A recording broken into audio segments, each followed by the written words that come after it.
Hi, my name is David Krashenski, and I wanted to do a quick video on FHA 203k loans that will coincide with my blog.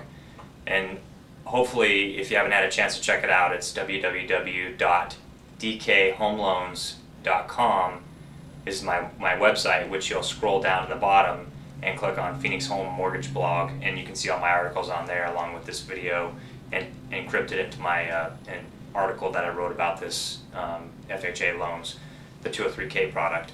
And so I wanted to just go over three things that I think are very critical to know about the 203k loan if you're a buyer and you are considering using this type of financing strategy to purchase your house.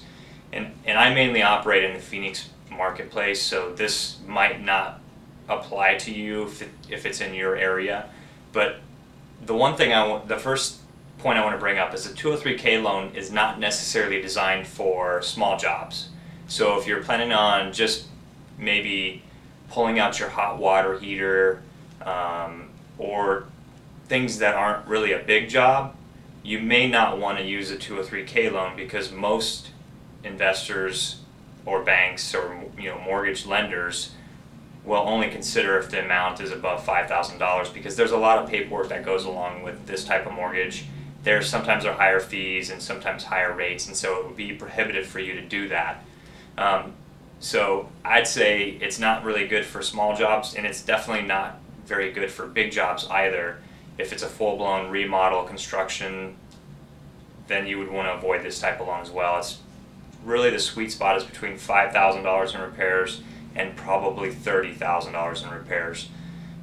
So number two, the second thing I want to recommend is if you're going to do the 203k loan, if you're a real estate agent or you're a home buyer, you should prepare for at least a 45 to 60 day close, because the process doesn't really begin until you select the items that you're going to fix.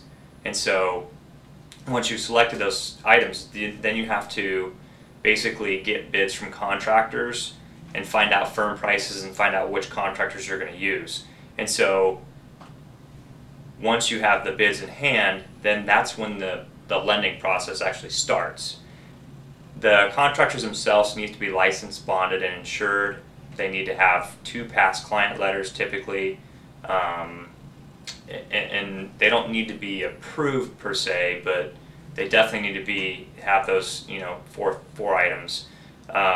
Number three, I think the last most important thing I want to talk about is that after you close on the house, that's when the work begins. So the house isn't going to be move-in ready. So if this is something you're considering doing and you're currently renting or living in another home, then you would definitely want to plan on staying there after the close of escrow, because the process itself has 6 months to be completed. However, the house definitely probably isn't going to be move-in ready the day of closing. So if you have specific questions, feel free to shoot me an email or give me a buzz. You can go to my website, www.dkhomeloans.com, and find my information on there. And thanks for checking out my blog. Appreciate it.